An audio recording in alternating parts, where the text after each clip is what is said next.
that 1930s guy here from a town called Midlothian, Illinois, just southwest of Chicago. And I'm here at a very confusing intersection. The road that stands in front of me right here has two names on this sign. It is both Crawford Avenue and Pulaski Road.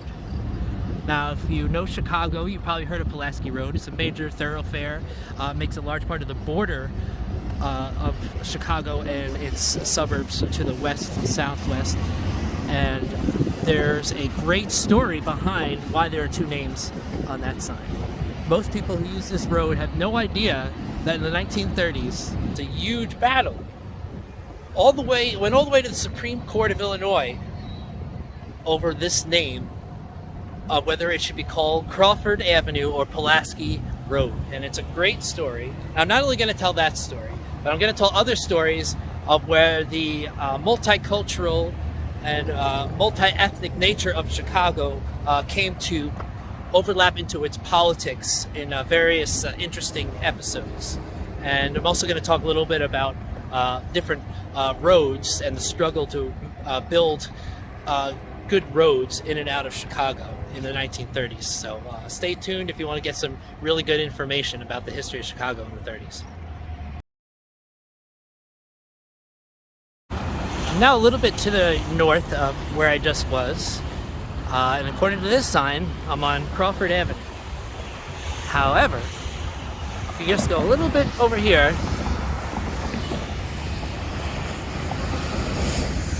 this intersection, just a few feet away, it says Pulaski Road. Same road, the signs say two different names. And if you go down this way, the next intersection, and actually a few after that, it still says Pulaski Road. Even though there are some signs, including another one down this road, that says Crawford Avenue. So you have a mix. Some signs tell you it's Crawford Avenue, sometimes tell you it's Pulaski. But there's a story behind this, and it's a great story. Now, before the year 1913, the street I'm walking on, the street you hear these cars passing by right next to me, was called 40th Avenue. But they decided in 1913 to change it to Crawford Avenue because they were trying to make the north and south streets names while the east and west streets were numbers, so that people wouldn't get confused. You know, for example, at 40th Street and 40th Avenue, you know, people might confuse those two. So they named this after some judge in Illinois. I don't know too much about it. And from 1913 to 1935, it was called Crawford Avenue. And it was, as Chicago grew a lot during this time. This road, Pulaski, Crawford, it goes very far down into the heart of the Chicago area. As I said, it's a borderline in many areas between Chicago and the suburbs, and it goes into the city itself as well. And this street built up into a major commercial avenue between the years 1913 and 1935. But in 1935, the mayor of Chicago, Mayor Kelly, and the council decided to abruptly change the name to Pulaski Road after the famous Polish-American Revolutionary War hero. In case you haven't heard of him, he trained, he was a Polish war hero first, fighting in Europe to maintain Polish independence, and he failed, had exile, came here, and trained American soldiers in the Revolutionary War to ride horses, because Polish people were known to be excellent horse riders. So they trained the cavalry. And so he actually died in 1779 in the Revolutionary War fighting for the new United States. But anyway, he was a Polish hero, and Polish people made up a large section of Chicago. In fact, they were the biggest immigrant group, according to the 1930 census, in Chicago, which was 24% of the time immigrant born, and that was the largest immigrant group. They were a big group.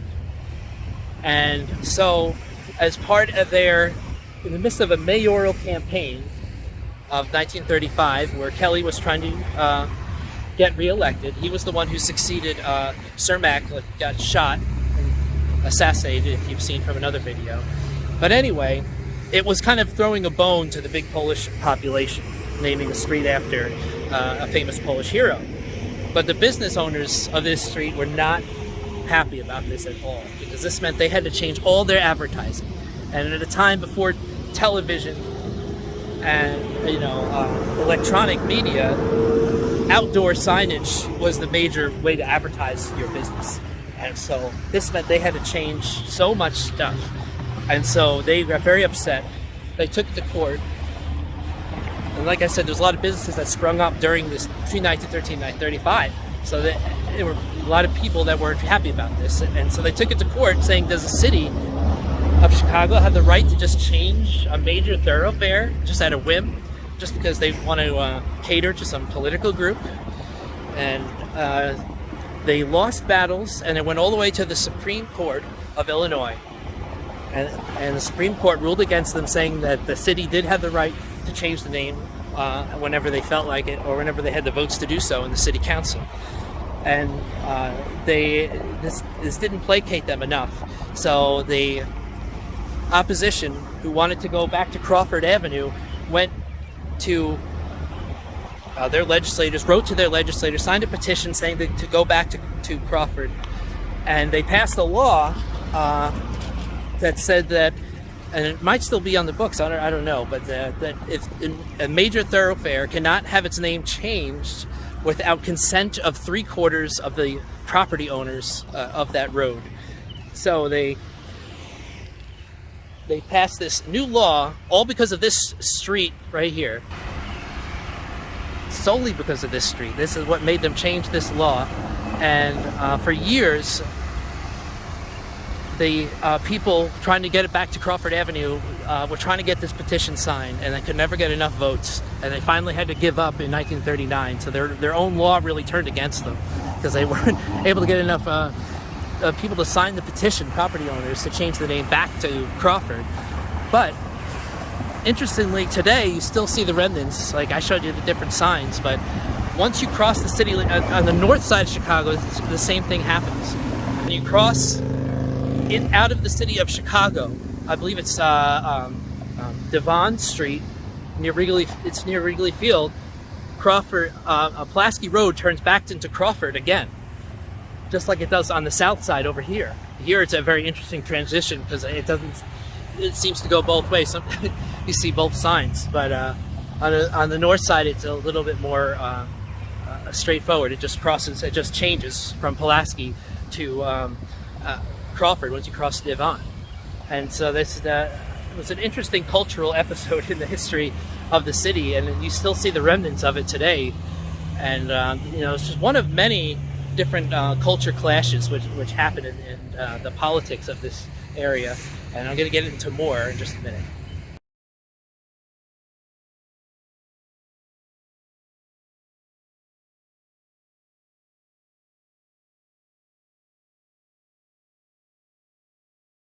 I am now much further north along Pulaski Avenue, Pulaski and 65th to be specific, within the city limits of Chicago, southwest side, about a mile east of the Midway International Airport.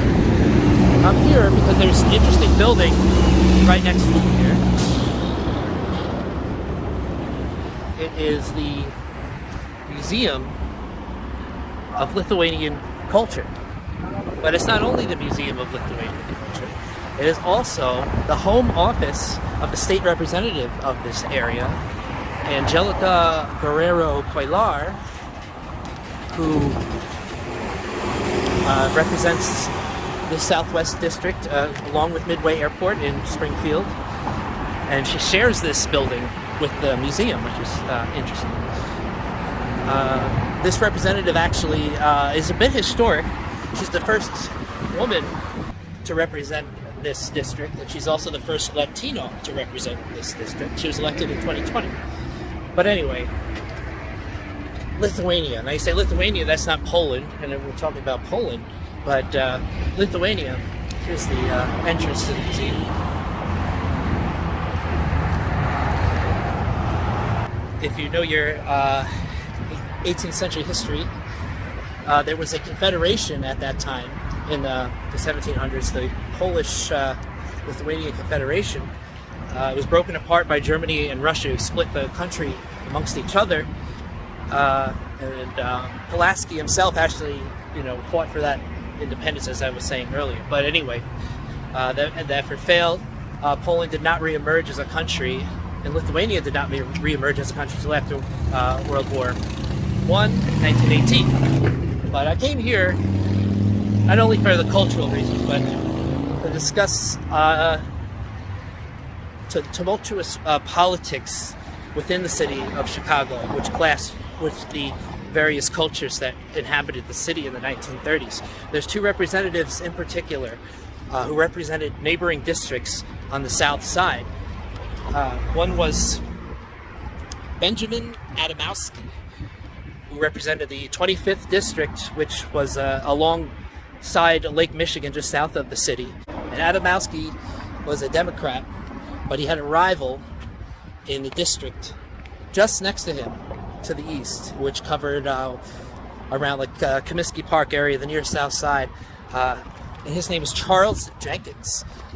He was one of the few black representatives in Springfield. Now, here's an interesting thing. Here's a car. I guess the alderman and the representative share a service vehicle here in this office. That's pretty interesting. Nice little Chicago flag logo there. Culture and politics clashed quite often.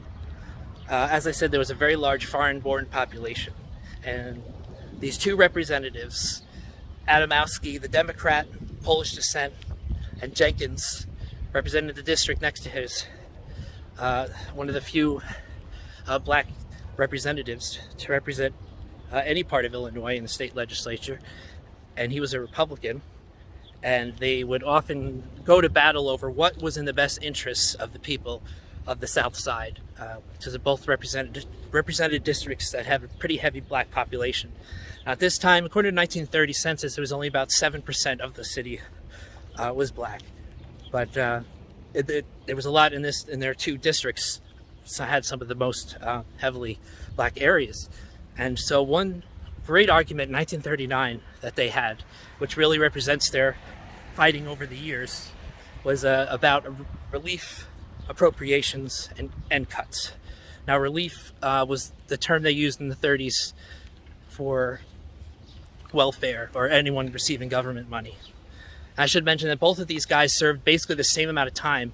They were both elected in 1930, and they both left the legislature in the early 1940s. So they were together throughout the 1930s, through all the Depression battles that were in the state legislature over relief and paying teachers, as they showed in another video. But this one, they really they had one interesting argument, because it reverberates even to today. You hear the same basic arguments being made. But basically, they were making some cuts, or they wanted to make some cuts, and many of the Democrats were against it, and many of the Republicans were for it. And the Jenkins basically accused Adamowski of taking advantage of the fact that many of the people in his district were not very educated. A lot of them came from the South during World War I, when factories were desperate for people. They were willing to pay people to come up to work in the factories to meet the demand. But anyway, there was a lot of people who were even illiterate in the area, and he said they were constantly saying that if you vote for Republicans, that you're going to vote for getting rid of relief, that there's not going to be any more relief. And this was big, because at this time in Chicago, and I'm going to show an very interesting map of the state of Illinois, has each county. I'm only showing the northern portion, but it shows each county what percentage of the population was receiving relief or government welfare. And in the city of Chicago, not Cook County, was close at about 18%, but in Chicago it was 19%. So about 1 out of every 5 people in the city of Chicago was on welfare, and at the end of the 30s. So it was even worse earlier, I'm sure. But anyway, he was saying that the Democrats are thriving on the fact of they're purposely trying to keep people on welfare because it's such a good campaign tool for them, because they use it to say, like I said, that if the Republicans are going to take it away. And so, Adamowski went right to the race card, and he said that basically he made a charge back saying that even though Jenkins is black, that all the black people he talks to on the Southside hate him and say he doesn't really represent him. And so there, you know, it was a really, really tense argument they had in Springfield, and he shot back something. Jenkins shot back something like, "Oh, you know, in the South, they ensure Democratic victories through lynching and poll taxes, and in Chicago, they assure Democratic victories through threatening to remove relief money." And so it was one of the interesting episodes. But the state itself, the way the representatives were apportioned in Springfield was extremely unfair. And I'm going to go into this in the next section, because it was based on population statistics that were more than 30 years old. And I'm going to get into how and why that happened.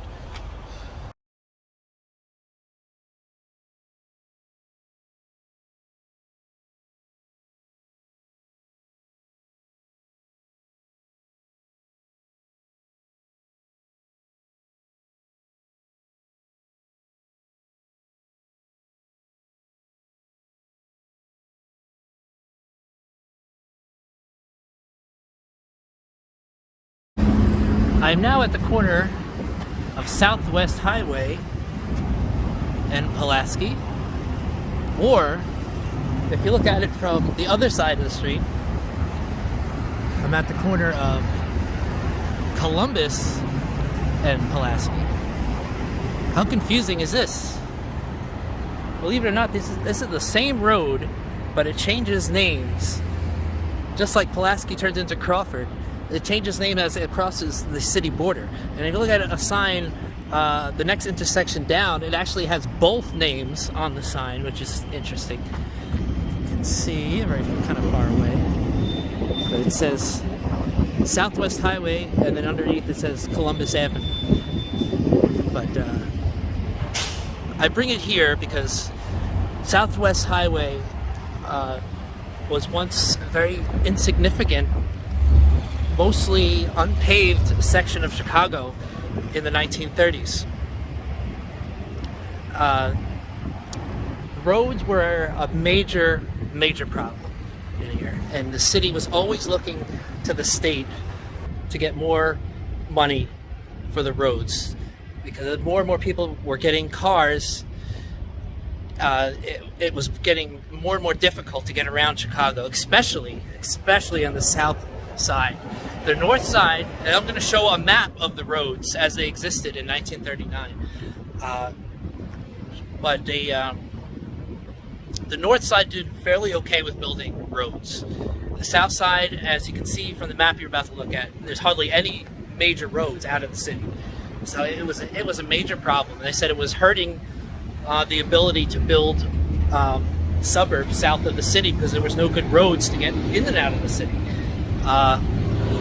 They even said, someone said at one point that it was quicker to get from the Loop in Chicago to the Wisconsin border than it was to get from the Loop Chicago to the border of Will County, which is the county to the south of Chicago, because there were just no roads, good roads to get there, you know.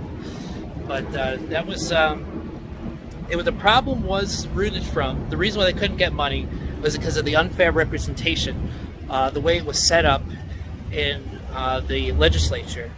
It was supposed to be by population, as the Constitution of Illinois says. But they were supposed to go every 10 years, go by the U.S. Census, and the census was supposed to tell them where people lived and who should be represented where. But the problem was, this was not good for most of the state of Illinois, because Chicago in the early 20th century was getting a lot of people, the rest of the state wasn't, so not as much. So they had every desire to stop updating the population census of the state so they could have more power in the state legislature, and they did, even though it was against the Constitution. Through appointing judges and various other legislative techniques and tricks, they were actually able to prevent this from happening all the way up into the 1940s.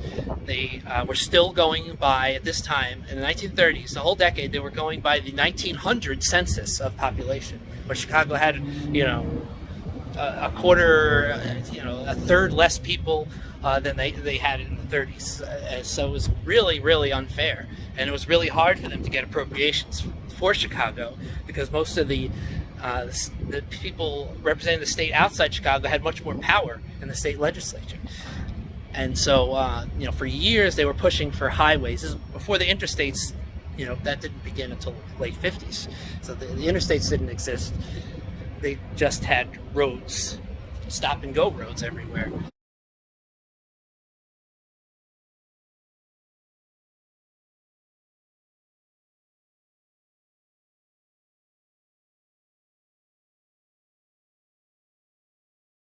I'm going to end this video here at the corner of 111th and Pulaski, a bit to the south of where I previously was, but still to the good deal to the north of where I started the video. And I take here because this is another great example of how this separates the city of Chicago from the suburbs, Pulaski being such an important road. Besides having Nicky B's hot dog stand, or is it Nicky the Fifth? I don't know. But anyway, I'm sure it's a great place. This is interesting because right there, you see that bus there, that's CTA, Chicago Transit Authority bus station right there. But when you cross the street here, it's a Pace bus station, which is the suburbs bus, which takes the people from the suburbs of Chicago into Chicago. So you got two different systems right across the street from each other. Just an interesting fact of Pulaski Road. But I hope you enjoyed this video. I just wanted to spread a little information about some interesting cultural facts and history regarding Chicago. There's so many interesting stories to tell, but the Pulaski Road story was something I definitely wanted to spread out, because I'm sure a lot of people don't know about that. And also some light on the crazy politics of this state, which I will go into further in further videos. Thank you for watching, and if you enjoyed, please like and subscribe to my channel. Thank you.